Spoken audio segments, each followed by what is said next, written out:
por la continuidad de estas jornadas de estudio sobre Lanzarote y Fuerteventura, tan necesarias para nuestro patrimonio cultural. Voy a hablarles de Olivia Stone, una intrépida viajera en Lanzarote. Olivia Stone, que ya es conocida porque ha sido un tema tratado por otros estudiosos, y en este caso vamos a tratar el caso concreto de la visita de Olivia Stone a Lanzarote. Como sabemos, es una viajera de origen irlandés que se casa con John Stone Harris y que hace el viaje acompañada de su marido y se suma a esa trayectoria de las primeras mujeres victorianas que comienzan a viajar y a conocer espacios fuera de su territorio habitual de residencia, y además rompen ese silencio propio de las mujeres de la época, de acuerdo con las características de aquellos momentos históricos, e inician esos viajes y se suman a los viajes de exploración, conocimiento de otros territorios, y rompiendo así la exclusividad masculina de los viajes.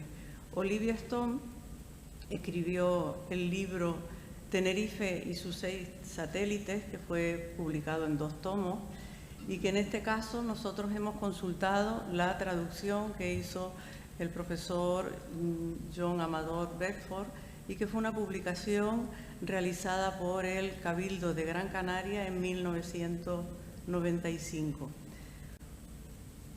Y, por supuesto, la traducción del inglés y de su primera edición original. Hubo otra edición posterior de esta obra de Olivia Stone en 1889, que fue publicada en Nueva York y se publicó en un único volumen, se supone, porque no tuve acceso a esa publicación, de que se redujo parte del contenido por cuestiones editoriales. Olivia Stone tardó 18 meses en publicar ese libro porque había estado enferma y no pudo reorganizar las notas que había tomado sobre la realidad insular.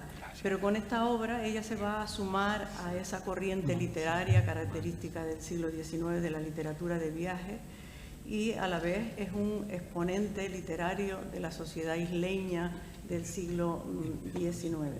Su contenido es una aportación a la literatura de viajes, pero también es a la geografía, a la historia, a la etnografía canaria especialmente.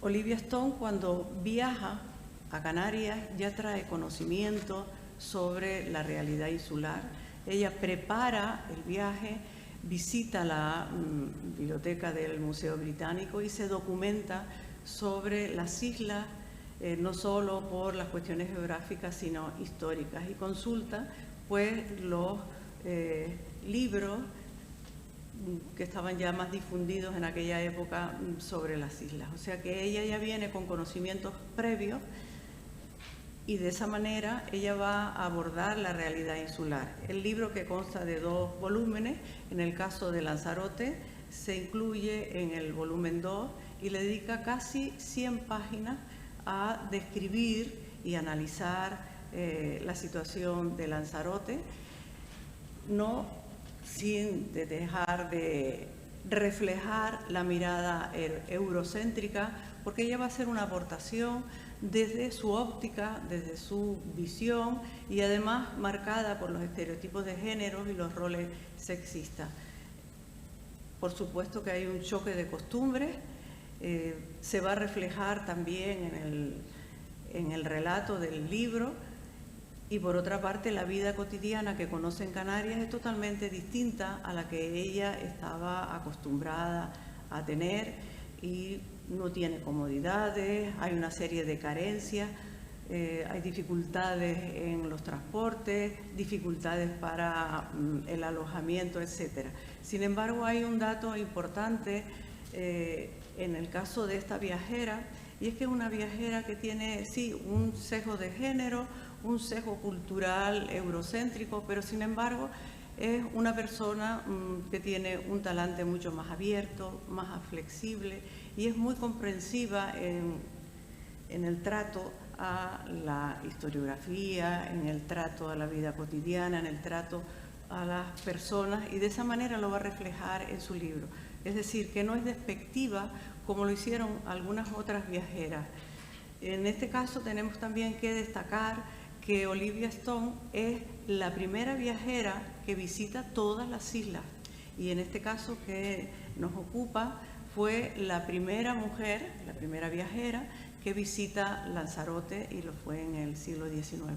En concreto, la visita la va a realizar entre el 23 y el 30 de enero de 1884 y volvía de conocer Gran Canaria. Va a estar una semana, pero es una semana muy intensa. Ella llega a Arrecife, además un día de muchas lluvias, incluso dice que llovía, el agua caía como si se estuvieran vertiendo jarras desde el cielo. Ella es consciente de la situación de sequía, de pobreza de la isla, incluso pues hace referencia a cómo había determinadas calles que eran intransitables porque estaban llenas de charcos de agua.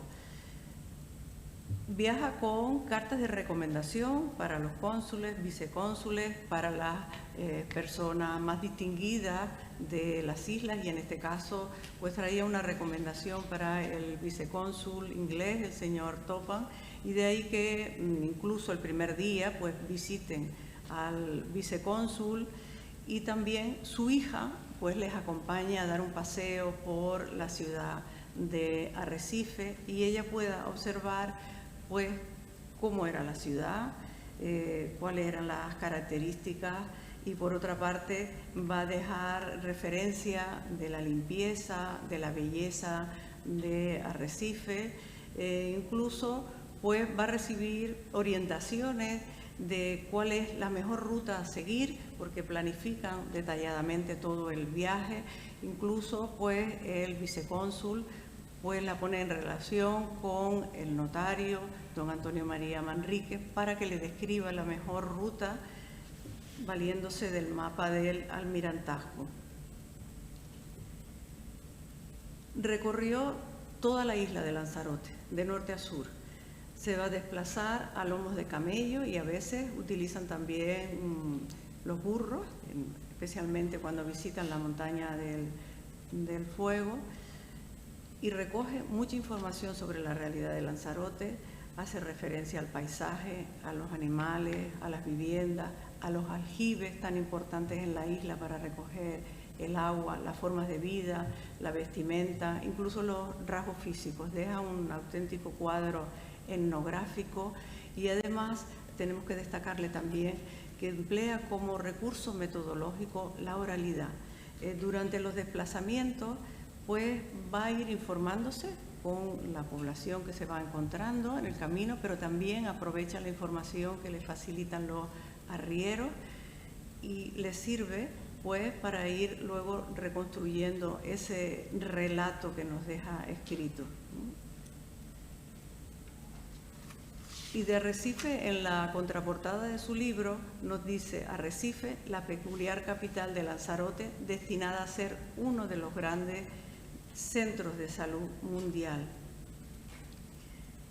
Y al describir a los habitantes, describe la vestimenta, hace referencia a las mujeres que muchas veces van descalzas, habla de los niños, habla del despoblamiento. Y he sacado aquí un fragmento donde dice: desde luego, la característica más notable es la ausencia de habitantes. El campo está tan despoblado que parece un desierto. La superficie es grande y la isla, que mide 37 millas por 12, tiene solamente unas 14.000 almas. No obstante, hay muchos terrenos cultivados. Nos habla también de las restricciones morales, de las costumbres de las mujeres, de la manera de ser. Y por otra parte, tenemos también la referencia al alojamiento, que igual ya se puede pensar que a finales del siglo XIX Lanzarote ya tenía pues cierta infraestructura para albergar a los habitantes, y no es así. Solo había una fonda. La única fonda estaba en Arrecife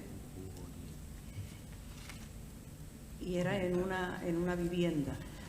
¿Dónde se aloja ella entonces? Bueno, pues se suele alojar no solo en la fonda en Arrecife, sino en casas de familias para las que la traía recomendaciones.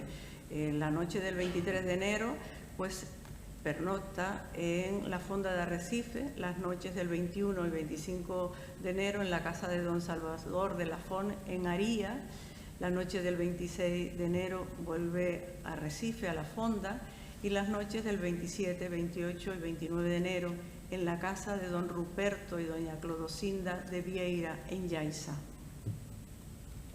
Tenemos una imagen de Olivia Stone rodeada de gente, algunas de las personas para las que traía las cartas de recomendación.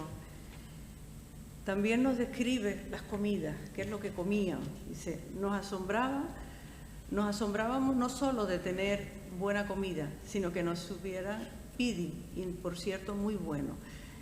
Es una persona muy sensible en la mirada de una viajera, de una mujer, y que se fija en todos los detalles, no solo del paisaje, del paisanaje, sino los detalles de las viviendas, los detalles de las comidas, la manera en la que se les servía, incluso hace referencia a la limpieza. Otras viajeras, cuando describen sus visitas y sobre todo haciendo referencia a Tenerife o La Laguna, pues hablan de la comida que es muy mala, que había mucha suciedad, y eso no lo vamos a encontrar en Olivia Stone. En Aría cenaron en la venta y escribió: me encontré un poco mal al tener que conformarme con 2 comidas al día, y esa noche tuve el coraje de pedir a nuestros anfitriones si podían darme un poco de sopa de leche, como llamaban al pan hervido con leche, y se sintieron muy felices de poder ofrecérnoslo lo poco que tenían. En la comida consistía, en Aría, en morcillas y huevos. El desayuno fue bueno, muy sustancial, con tortillas de jamón, papas y otras cosas. Pidieron agua hirviendo y ellos mismos se prepararon el té. Respecto a las mujeres, pues no coincide con otras viajeras que hacían referencia a las bellezas de las mujeres, y en este caso, pues Olivia, con su estilo literario muy cuidado y muy delicado a la vez, pues dice que las mujeres no eran bonitas, ¿no? Pero elogia su manera de ser.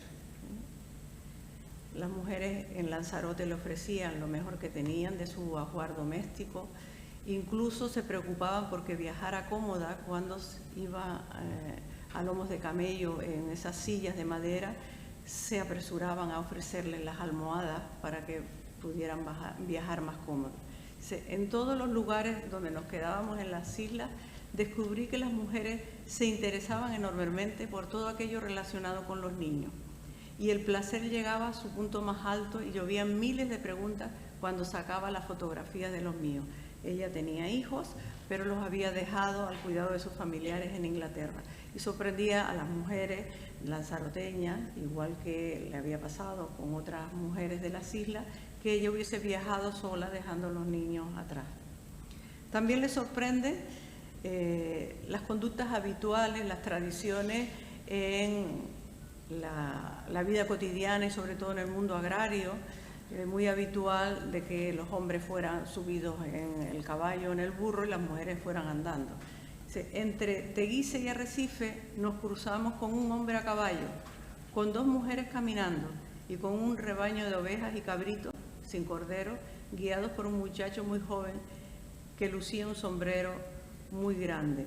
Esta pequeña anotación que hace del hombre a caballo pues no dejaba de tropezar con su visión eurocéntrica de que las mujeres fueran andando mientras los hombres iban montados.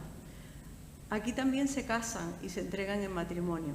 Para eso sí parece haber suficiente energía, y en los días en los que se leen las amonestaciones de una muchacha en la iglesia, es costumbre que sus amistades la vayan a visitar. Es un pasaje donde está describiendo, ¿no?, esas costumbres cotidianas a la hora del matrimonio. También relata un poco esa actitud de las mujeres, esa costumbre de estar recogidas en la vivienda, igual que el mirar a través de la ventana.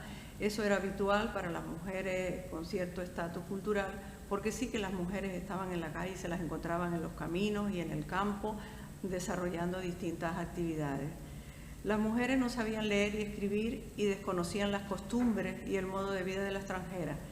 Ellas se sorprendían a su vez de su manera de ser y actuar tan alejadas del ámbito. Es que no es para menos que la gente de Lanzarote se sorprendiera de esta viajera que además utilizaba las ropas propias de su cultura inglesa y que tuviera un comportamiento tan diferencial con respecto a las mujeres de la isla. Los hombres de Lanzarote son muy educados y corteses, y tanto ricos como pobres son muy hospitalarios. Noto que los hombres tienen cuellos cortos. La gente de esta isla, como la de Lanzarote, parece ser brillante, alegre y perspicaz. O sea que nos describe, ¿no?, algunos rasgos de los aspectos físicos de los lanzaroteños y lanzaroteñas. El nivel cultural en aquella época era muy bajo. Sabemos que los índices de analfabetismo eran bastante elevados, de los más altos del Estado español. Existían escuelas, pero muy pocas y en condiciones muy precarias. Había infraescolaridad y la mayoría de las niñas y los niños no iban a la escuela.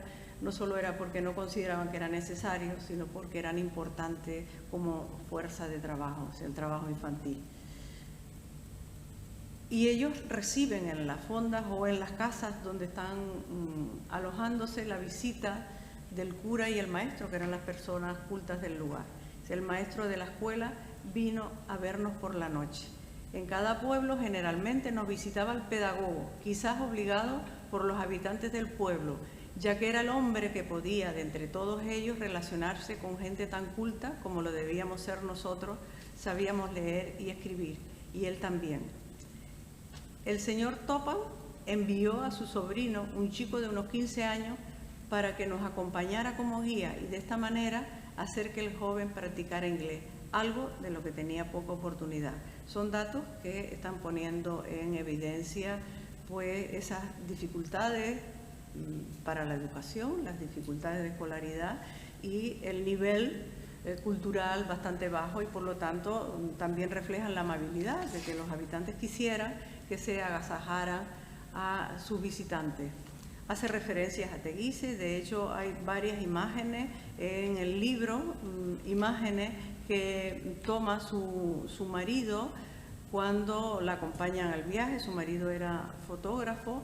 De él tenemos muy pocos datos, porque realmente la que ha pasado a la historia y la figura destacada es Olivia Stone, ¿no? Nos habla de las amplias carreteras, nos hace referencia a su visita a la casa de Ruperto Vieira en Yaiza, nos describe el pueblo, describe la casa, una casa amplia, y de la misma manera que destaca la importancia de los aljibes en las casas de Lanzarote, pues refiere a la vivienda de Ruperto Vieira, ese señor que la agasaja en su casa y que tiene, además de amplios jardines, amplias habitaciones, pues 3 aljibes.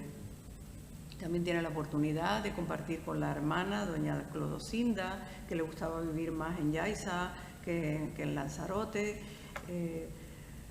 O sea que nos deja todo un retrato de la sociedad lanzaroteña, pero también de la geografía, también de la agricultura. O sea que es un libro muy rico y muy abundante en datos sobre Lanzarote.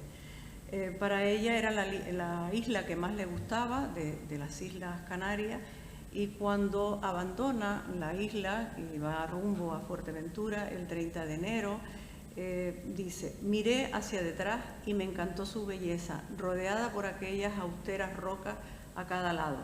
Qué desgraciada, despoblada e indigente es Lanzarote, pero también qué amable. No existe ninguna entre todas las 7 islas por la que sienta más cariño. ¿Será acaso porque la compasión está muy cerca del amor? Para terminar, destacar el valor de este libro, de Tenerife y sus 6 satélites, por la aportación que supone para las islas, para el conocimiento del pasado insular, y por otra parte, en este caso concreto, para Lanzarote.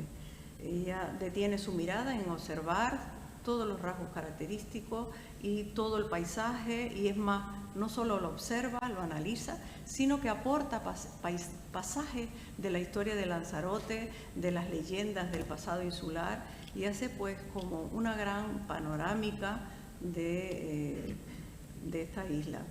Quizás era la novedad de la panorámica, que era tan atractiva, pues es difícil imaginarse un lugar sin árboles atractivo. Despertó Olivia Stone el interés por conocer a las islas.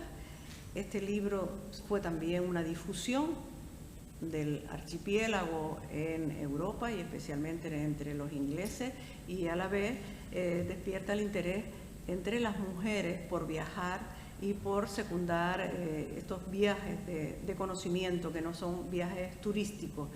Olivia Stone falleció en 1898, según los datos que hemos manejado, a la edad de 42 años, 14 años después de su estancia en Canarias. Bien, pues muchas gracias por la atención.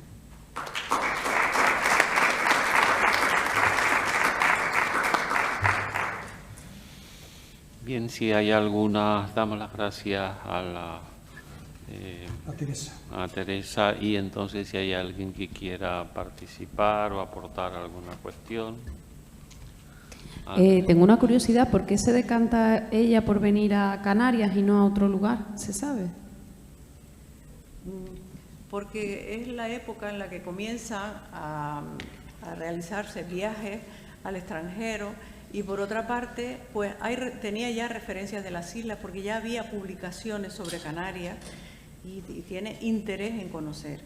Y hay un dato importante que es, que lo refleja, ¿no?, ella misma, es que consulta la biblioteca del Museo Británico y se informa sobre Canarias, no sobre por la situación del archipiélago, qué espacio geográfico se encuadra, sino también por su historia, y consulta, por ejemplo, el libro de Jorge Glass, pero que además investiga hasta en la prehistoria de Canarias, ¿no?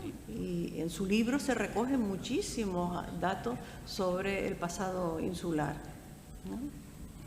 Entonces es una mujer con una preparación, una mujer culta, pertenecía a los sectores acomodados, que precisamente que tenían acceso a una formación, pero ella tiene interés en conocer, investiga el espacio que quiere visitar. Es más, antes de escribir y de viajar a Canarias, lo había hecho a otros países de Europa, incluso había publicado un libro de viajes sobre Noruega, ¿no?